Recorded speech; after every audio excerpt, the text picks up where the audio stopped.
Good morning everyone, and welcome to another patch update for the Binding of Isaac Afterbirth. My name is Rooster, and this patch included a number of small tweaks and one major overhaul.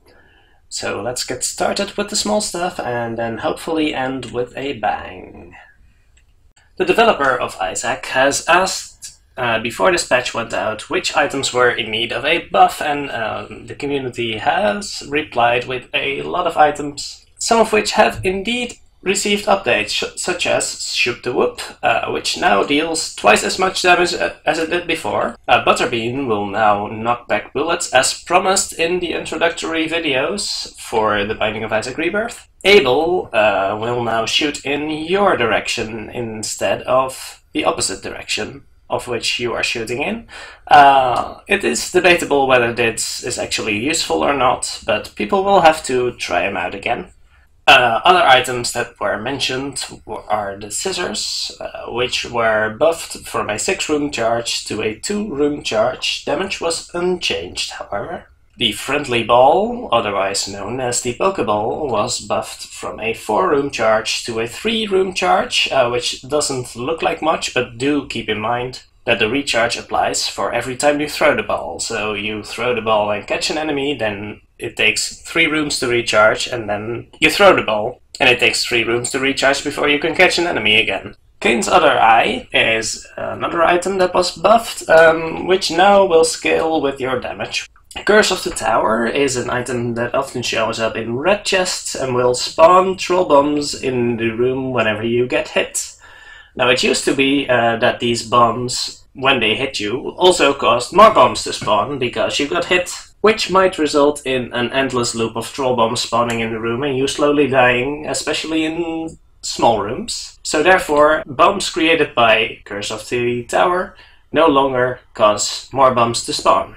The items Crack the Sky and White Pony are both items that cause the white beams of light from heaven to shine upon the room and cause damage to enemies. Now no longer spawn random beams throughout the room, but now specifically target enemies. That means they will probably miss enemies that are moving fast, but deal considerable damage against stationary enemies. So that's noticeably more useful. The item Marked can now be controlled with your mouse, so you might want to give that a try. It also works with Epic Fetus, so you might not know that, but you can control these items with your mouse. Of course, if you play on PC. And the new Fly items now finally count towards the Lord of the Flies, or also known as Beelzebub transformation, which might make it a little easier to get, because it was really elusive even in the Rebirth expansion and often discovered by accident. The tick now has a way to remove itself, just like ticks in real life. You can rub it away with a matchstick. So if you have the tick and pick up the matchstick, it will remove the tick. And then we have Taurus, an item which was kind of useless in the boss rush and greed mode rooms, because it just did not trigger at all. And now will start charging whenever a new wave starts. So that means if you have a decent move speed, you can be invincible for quite some time during these fights. The stopwatch, which was nerfed in the patch before this one, now works with Holy Mantle again, which is a nice boon to the stopwatch when you use it with the Lost. The stopwatch was a very popular item among Lost runners, and that became useless once the stopwatch only worked after taking damage. But now it will start slowing all enemies in the room whenever you take damage for the first time, and the Holy Mantle shield will drop off. And the stopwatch is also no longer a special item, which means that it will show up more often in the shop if you have some certain other special items, and will also not cause other special items to spawn less often. There were some bug fixes in this patch, namely angel statues used to respawn when you re-entered the angel room, for example if you had goat head or you were simply lucky, and also if you alt F4 out of the game while in an angel room, then the angel statue would also respawn. It no longer does right now. And the battery item was almost entirely broken last patch, because it only regained its additional charges. The battery lets you overcharge an item so you can use it twice when fully charged, but it only gained additional charges over its maximum capacity in large rooms, and that now properly works again. So now for the big deal, the sacrifice room overhaul. So for a quick reminder on how sacrifice rooms work, you walk over the spikes, you take 1 heart of damage, and immunity effects like Book of Shadows, Polaroid Shields or Holy Mantles do not count as damage and will not give you any rewards whatsoever. Also, sacrifice rooms will no longer guaranteed payout if you walk over them and end up at half a heart. So how do the new sacrifice rooms work? It all depends on how many times you have sacrificed health on that sacrifice room for that floor. So on your first and second sacrifice, you have a 50% chance to get 1 coin. This will never be a dime or a nickel, it will always just be 1 coin. Or nothing, if you are not so lucky to get something. On your third sacrifice, you have a 66% chance to become blessed. What blessed is, I will get back on that later. On your fourth sacrifice, you have a 50% chance to get a chest. This chest is randomly determined, but will usually be an iron chest, just because chests are more likely to be iron chests to begin with. On your fifth sacrifice, you have a 66% chance to become blessed, and if you don't, you get 3 coins. Again, 3 standard coins.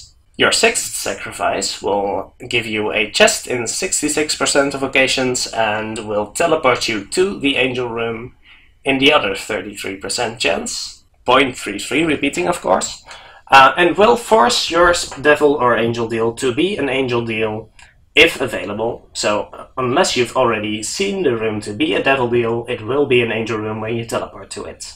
Your seventh sacrifice will give you a soul heart in 66% of occasions, and in the other 33% will give you a random angel room item. The 8th time you walk over the spikes, you will get 6 troll bombs. This will always happen. The 8th is always troll bombs. The 9th sacrifice will spawn the Uriel angel room boss, and if you didn't already have it, after this fight, the first key piece will drop. You can leave the room and re-enter it if you don't care about the key, because the door will not be locked. The 10th sacrifice will 50-50 give you either 7 soul hearts or 30 coins. All of these coins again will be normal coins. The 11th time you walk over the spikes will spawn the Gabriel angel fight. Again, the door will not be locked, but if you do beat him, you will get the second angel piece.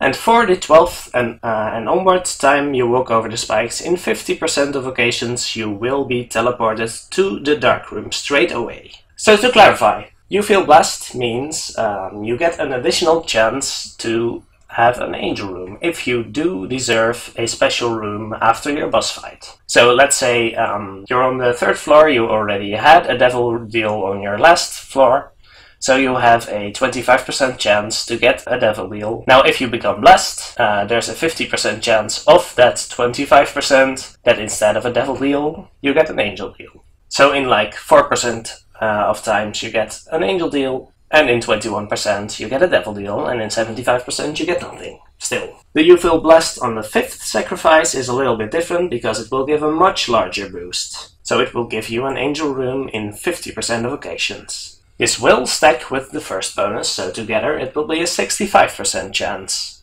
assuming no other angel room chances are accumulated on the floor. Even if you have taken a devil deal, you can get an angel deal through these chances. A few final notes. The rewards from these sacrifice rooms are seeded. So that means if you and your friends all play the same seed, you will all get the same rewards on the same sacrifice room when you sacrifice the same amount of hearts. Also, these rewards will reset every single floor. So you can sacrifice 11 times on every single sacrifice room you encounter. And finally, the Dark Room teleport will occur regardless of anything. You don't even have to have unlocked the negative.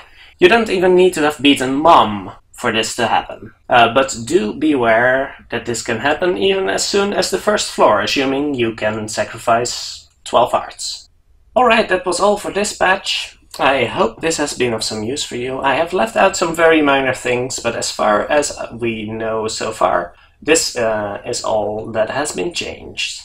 So thank you very much for watching, and see you again soon.